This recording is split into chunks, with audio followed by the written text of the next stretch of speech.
mấy cái chuyện phải phải được số cái cầu quy tập bộ sau đó hiện tôi rồi xin làm tuma thì cái này mới thế này anh mà đi biến xuống trước đây thì cái chuyện tu thế này cầu quy á theo ai sang hết tôi rồi sang cái hậu tu thâu này muốn mà tôi số cái cầu quy cần tu mấy cái này thì tất cả cần suy một sa thì thế sẽ thì cái sự tu hiến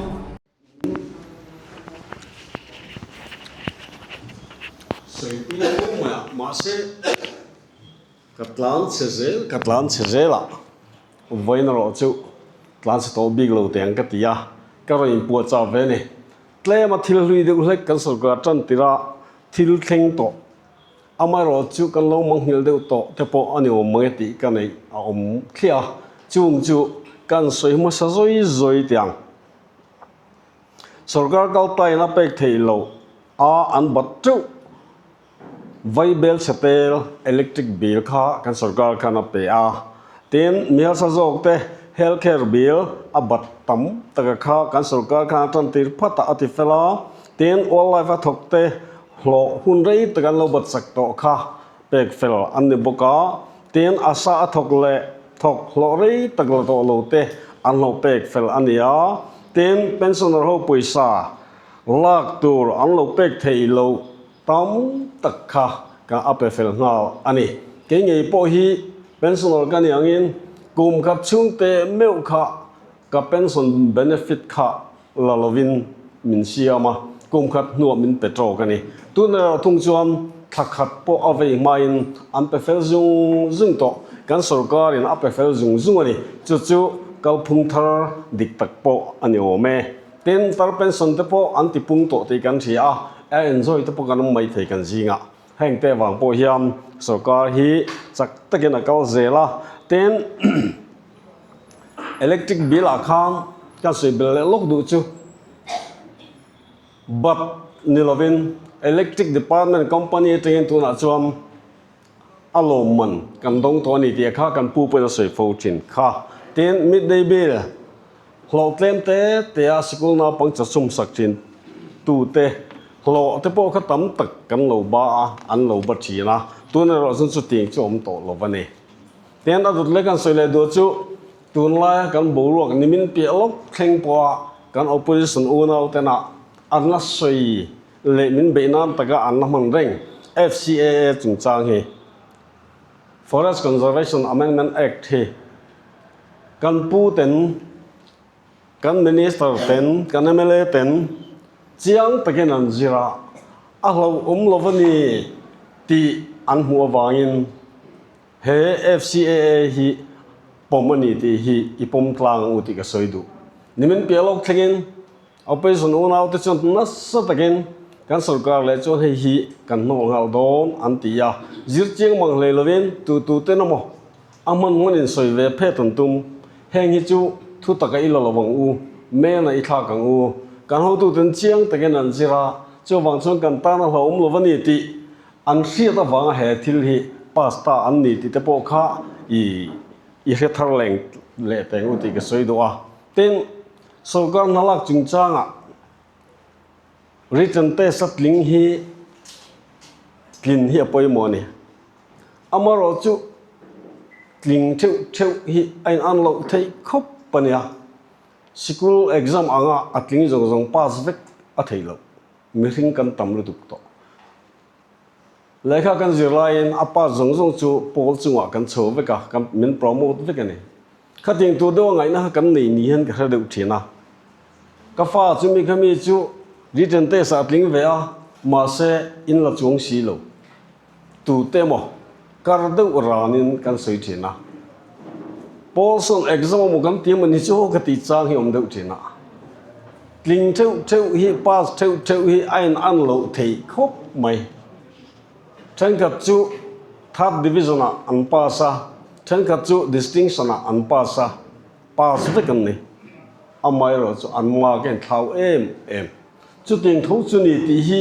party me pui te hen kan the fu lo de em o ka ti lai om thin ka chu mi kami chu tlinga ma se in la chung lo ti ringot kha ron chang choi kan om thina hi a fu lo de win ka ria pass theu kha an ti tha lei em chuwang chuan tun lai RTI ka oma ati tha te khala lavin he ta tling ve tho regional tling ve tho mak mutlem zo khalo la ta ila nakina chu sarkar an khinga nga aboi tu ro kan sarkar bokan nyam interview mak lo om le ta hala khang zung zung an mak an han bel khom kham atopa final decision an siam chin ni ten kan pol thil tum hi kan chiar chuak kan chiar kan keu chuak khat omoi ti hi ka ril ro oma kan pol thil tum number 1 le 2 hi toy te in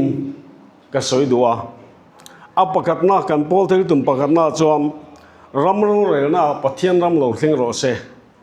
ti kan da kan soi war khop thin campaign lai ka chuan amai ro chu voina kan ril ru put mang le kan nung chang hi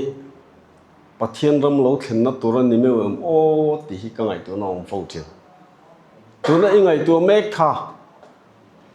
ram ro rel na pathian ram tun din kong aniam azoim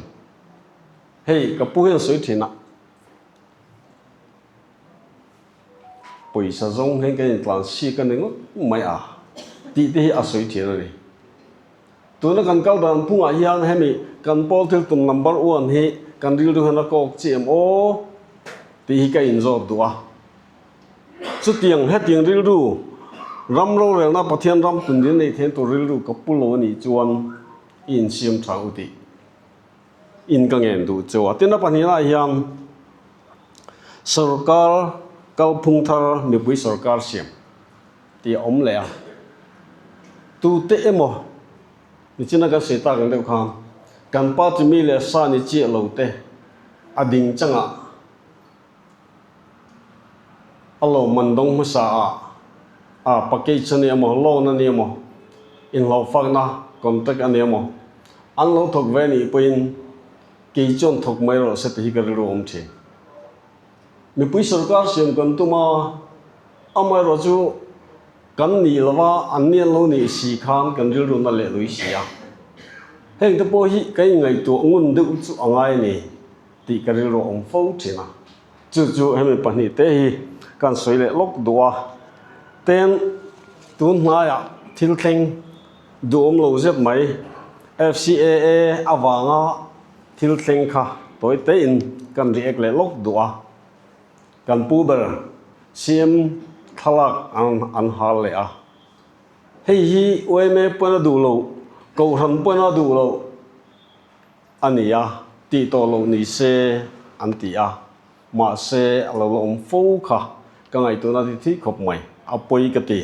khatiang ril chia bo lo itinga ni kha kan puina ti kha ti to lo vila ti lo ni se la thi ro se in ti nu tu ka ni ati kha chu tiang ril ru chu an la puta fo hi apoi khop mai an khong ai thak ka ti tak taka chuan sei tong kham aman manin an soi pora poldin chop chete te thleng main heti hi chu an tia ado dal zong hi rin bo ro gan na siama manilo kham siam chimlama vakala hi kan bial popa pe biala ka hon lama long kla ti hian ka ti ati we me ho kham FCAA kha an lo do vea ma se anh NGO le ze le chin ti hi te lo te u hei operation ten na sa takin be me la ya nang ni ho le ze le na he tinga in ti te chuan en tinga kan tho ho the ya he ti lo zong hian I thok ho wang u sarkar hi eng po ni se min tho pu la ti chuan kan thok ho don nia ka ti e atia chu ting tu chu ni zo amana pieng ena do very ngot te hi a chin chang tak tak anh ni a lai ril semang si lo hian thil ti ong fo chen apoi khop mai midang chuan ril thiang lim lo te bol lo deu te el ril deu ran te a min soi cha an ril put mang te om thin ma se ato beraka soi du chu ke ni ho chuan ril ru moi tak an tianga te ve lo turin ril ru moi tak I puang u kalome